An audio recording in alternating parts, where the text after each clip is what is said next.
Hey everybody, welcome to what is a very rainy Orlando today. Hope you're staying safe, hope you're staying well, hope you're keeping indoors if you can. So what I want to discuss today is something that's been discussed ever since the theme parks closed, and that's when are they going to reopen. As you can see here, they've been closed for 21 days. That's 3 weeks. It doesn't seem 2 minutes ago that they closed, but yep, 3 weeks they've been closed now. And who knows when they're going to reopen. I'm hoping I'm not going to have to use that column to put a number in there. I want it back by then. So there's various things to consider. You'll have to forgive me. I've written quite a few notes, and I'm going to refer to them. I don't have the magic of putting different scenes of Disney or Universal things up on a screen while I read. I don't have that ability right now. Maybe in the future. I need a few more subscribers. So things to consider. There is a stay-at-home order in effect for Florida that doesn't stop until May the 2nd. Disney have furloughed the vast majority of their staff. The medical experts are saying that we're not going to hit peak daily cases until mid-May. How many guests do Disney actually need per day to break even or to make it worth their while opening? And who's actually going to go to Disney this year, even if it is open? So let's address these 5 issues. Disney aren't going to open until May the 2nd, unless something miraculous happens. They're not going to open until May the 2nd. They can't. They are taking reservations from June the 1st in their hotels and for dining, but they've closed the parks until further notice. They haven't given a date for that. How quickly will Disney be able to get people back and working when they are given the go-ahead? There are 75,000 people work for Disney. How many of those people were in central Orlando, were in central Florida, working there? And how many came from different places around the States or beyond to work there? And how many people have gone back to where they actually came from? So how quickly can they staff up? And how many people will they need that are fresh and will need to be trained? If the government and the states follow medical advice, and that says that they shouldn't open up anything until a month after we hit peak cases per day, then that's going to be maybe mid-June. So let's say they give themselves a little breathing space and they say it's July the 1st. July the 1st could be a very significant date because Independence Day, US Independence Day, is July the 4th. Donald Trump, President Trump, is going to want the US back to work and rocking by July the 4th. So as I say, July the 1st could be a fairly significant day. I'm sure he's going to be clamouring for everybody to get back to work before that date as well. I don't know how many people Disney need, how many guests Disney need in order to break even, but it's been reported that they're losing $40 million a day right now. So let's have a look and see what might happen when Disney does reopen. I'm 99% sure it won't be a full reopening on day one, i.e. all of their resorts, all of their parks open on day one. Why is that? Well, I don't think you can get 75,000 people from their beds or from wherever they are. If they found other jobs, maybe they're not going back ever. You know, they've been sitting around, they've been trying to get other jobs. If they found a job they like, they may stay there. Maybe it's better paying than Disney. But nonetheless, they need 75,000 people to gear up and get back to work in order to have everything open. By the time it does reopen, Disney will have new rules, new requirements in place, whether that's taking guests' temperatures, whether it's making sure that on leaving different or entering different areas that you sanitize your hands, whether it's retina scans at turnstiles, whatever it might be, those things are going to have to be put in place. People are going to have, the cast members are going to have to learn them. The public's going to have to learn them. So I don't think that can be introduced day one and hope everything works out, because it won't. It looks as though from Shanghai that the resorts will be the first to open. I did a dummy booking earlier today for June the 1st, and every resort was open. Now, does that mean that very few people are actually going to take them up on June the 1st? Do people have an inkling that it's not going to open on June the 1st, that Disney are kidding themselves, and therefore there's no point booking because there'll be a rebooking process, or whatever it might be? It's just another stressful incident to deal with as a person who's booking a hotel. So might there be a chance that if you do book, that you could be consolidated into a value hotel if you've booked a value hotel, a moderate hotel if you've booked a moderate hotel, or a deluxe hotel if you've booked a deluxe hotel? Might you find yourself being corralled into a hotel that you haven't booked? And will Disney give you the option of changing your booking to a different date for the hotel you want, or giving you your money back, or might you be forced to go into that hotel? I don't think you'll ever be forced, but you may just want to go because you've booked a Disney hotel. What about people who have booked flights? Will international flights even be going? So is it worth anybody from outside the States booking a Disney hotel on June the 1st? I don't think so, but that's my opinion. If it's resorts that open first, when will the parks open? And will it be all together, or will it be phased? Will people actually want to come to the resorts just to come to the resorts? Just to swim in a pool, just to have a dining experience, just to be in Disney? I'm not sure. I'm not sure a lot of people would travel a great distance just to do that. Surely they come for the parks, and then staying on property is just another thing that they do to get the perks of staying on property. Early morning hours, late hours, early fast passes, that kind of thing. Being close to the parks, not having to drive if you don't want to drive. But there's a number of perks. But are there any perks in just staying in a Disney resort when there's no parks open? So, if it's phased, which park is going to open first? So, I think it's got to be Magic Kingdom. Has to be.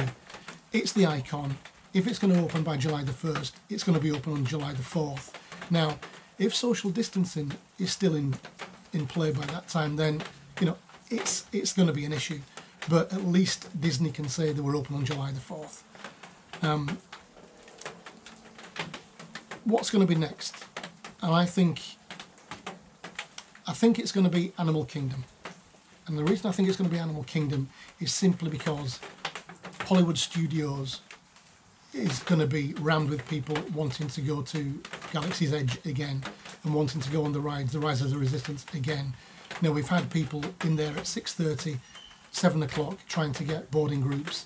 So how are they going to play Ride of the Resistance if they're social distancing? So for that reason, I think that they're going to take a little bit more time in opening up Hollywood Studios. So Animal Kingdom only because it's not Magic Kingdom, which I think will open first, and it's not Hollywood Studios, and I've not talked about Epcot, but I will in a minute.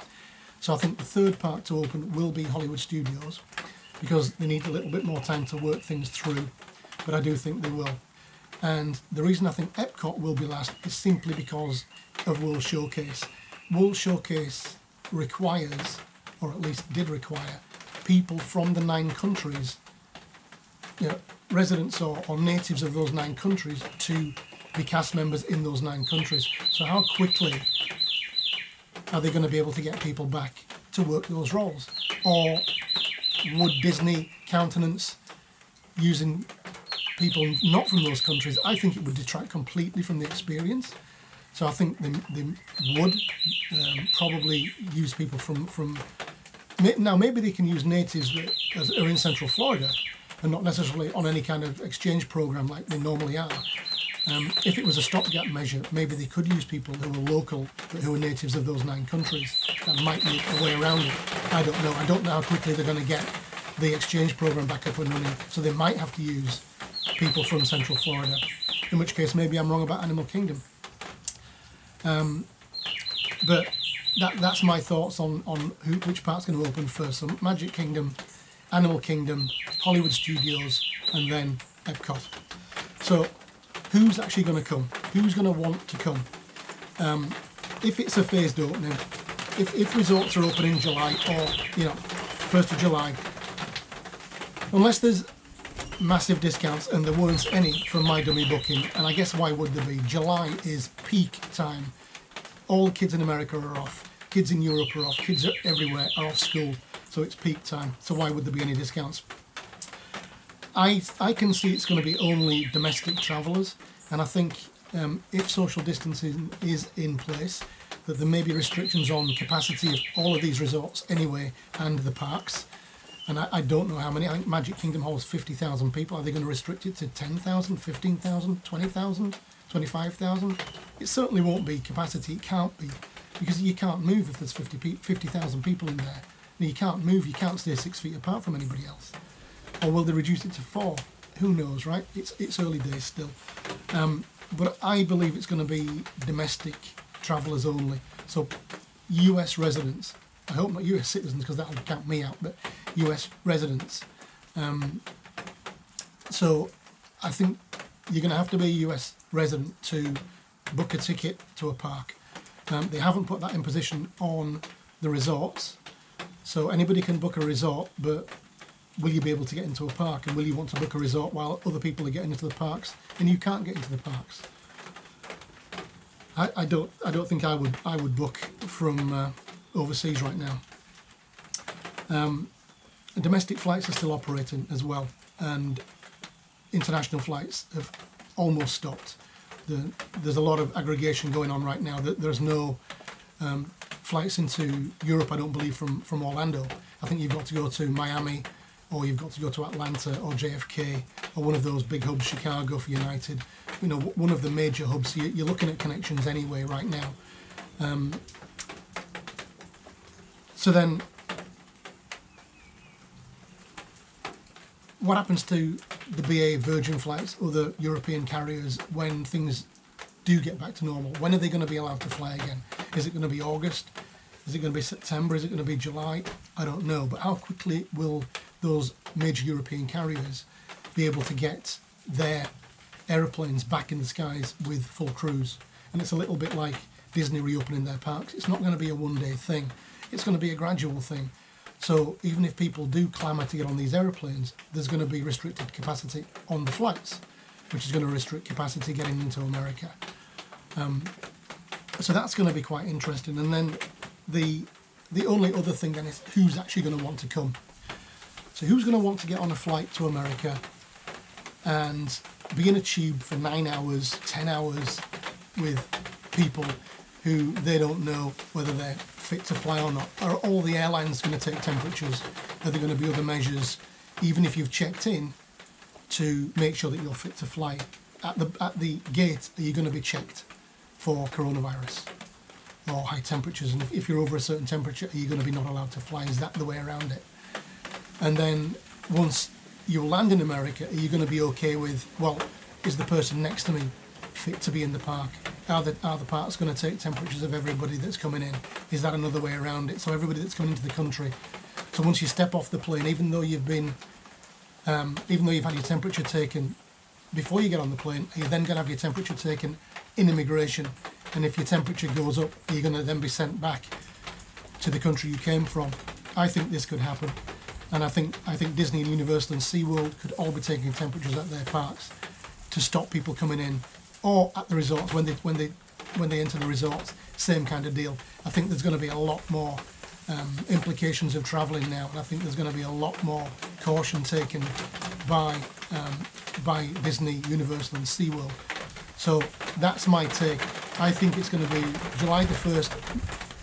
I think it's got to open by July the 1st. I think it's going to be restricted access to US residents only for a while. I think capacities of parks and resorts are going to be reduced markedly. And I don't think there's going to be people coming from Europe and other places around the world till August, maybe September. That's my take. I'd love to hear your thoughts.